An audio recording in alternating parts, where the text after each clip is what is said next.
Hello Aries, Sun Rising and Venus Signs, kamusta kayo? Sana po nasa mabuti kayong kalagayan. Welcome back po sa Star Tarot.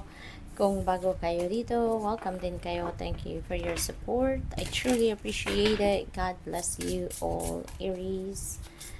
Paunang mensahe po ninyo ay helping hand. Sabi dito, need others to assist with services.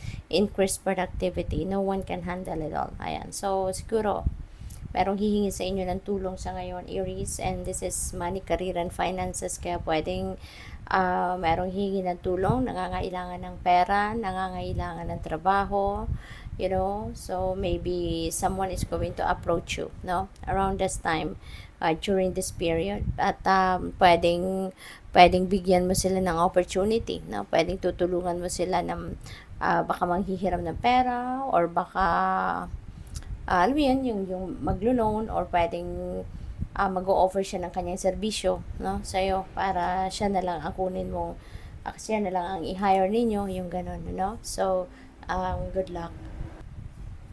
What else? We have public face. Sabi dito, follow your heart, become who you want to be, and earn a reputation. It's okay to be yourself.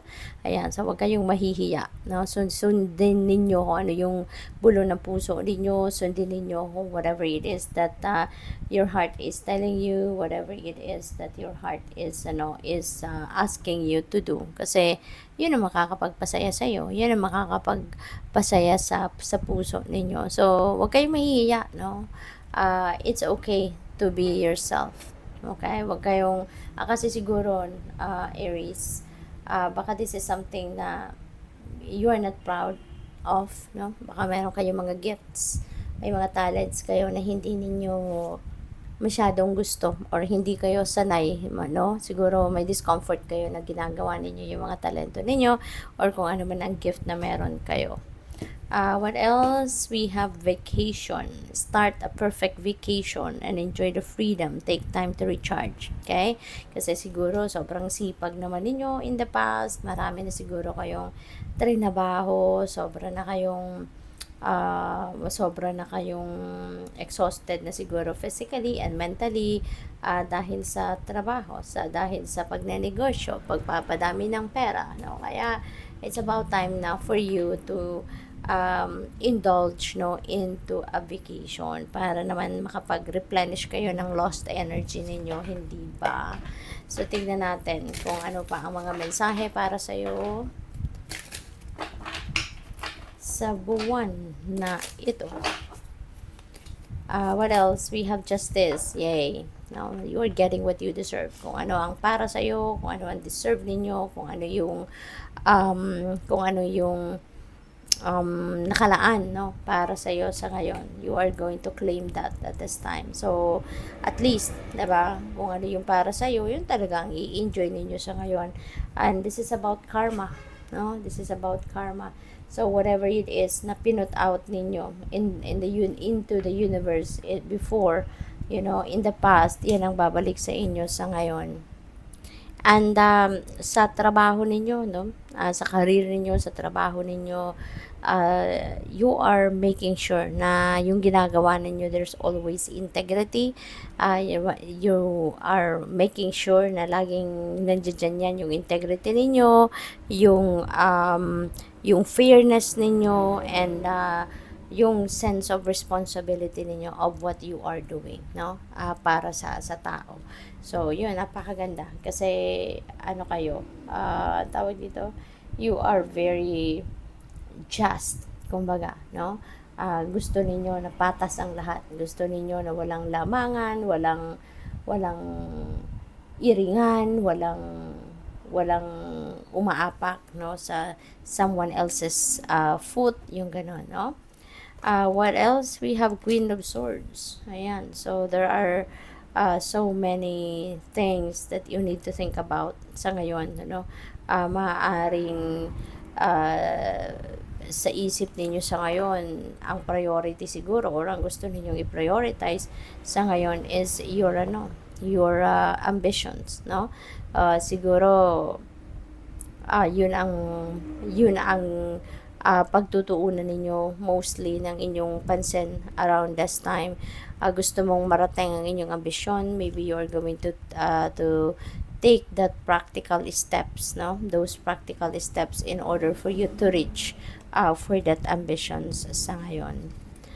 We have that Chariot, napakaganda, no? Pagdating sa sa career ninyo, sa trabaho ninyo, there is progress, there is development, there is positive outcome sa mga ginagawa ninyo. Kaya napakaswerte ninyo at napakaganda ng path na tinatahak ninyo sa ngayon towards money, career, and your finances as well for at this time. Kaya good luck sa iyo.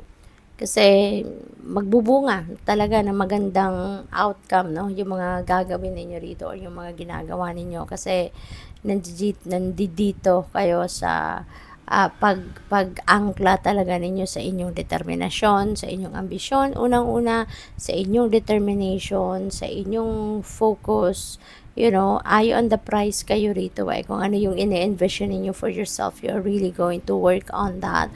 You're really going to do anything and everything in your power then para ma-achieve ninyo yon. So yung determination ninyo, napakataas ng level nito, no, sa ngayon. We have Hanged Man, and some of you also siguro magkakaroon ng bakasyon muna, no, sa trabaho. Baka, teka lang, yun na nga, may vacation kayo, 'di ba? So maybe this is what you really need right now. Magbakasyon muna kayo, step back muna kayo ng kahit saglit lang sa trabaho ninyo.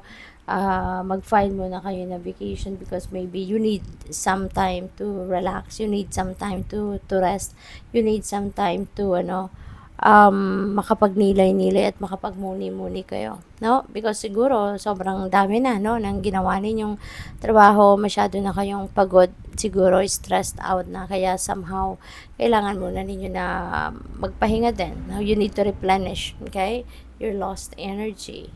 What else? We have Hierophant. Ayan. So maybe ang iba sa inyo rito, baka ang trabaho ninyo is a counselor, siguro you're a mentor, you're a teacher, yung gano'n. Maybe you continue to study, you continue to research, you continue to learn something new so that mas marami pa kayong mai-share sa mga estudyante ninyo, marami pa kayong mai-share sa mga taong lumalapit sa inyo, mga kliyente, yung gano'n, no? So, what else we have? Oh, wow, napakaganda. 9 of Cups. Si Nine of Cups, wish fulfillment energy. Kaya most likely, meron kayong wish dito na magka-come to fruition. Pwedeng abundance and prosperity yan. Pwedeng trabaho. Minimithi ninyo yung trabaho. Maaring yan ang paparating. Karera, no? Maaring, kung ano man yung mga inaano ninyo, tawag dito, kung ano man yung minimithi ninyo siguro, no, na trabaho or career maybe or business, no, baka gusto ninyo magkaroon ng business, so this is it, no, it will be given to you. You will have that opportunity, no, to enjoy that kasi pwedeng yan ang ibibigay na sa iyo, no, pwedeng yan ang wish ninyo na igagrant sa inyo ng divine universe around this time. Kaya good luck sa iyo. So that's all I have for you for today. Thank you for watching. Love and light. Namaste.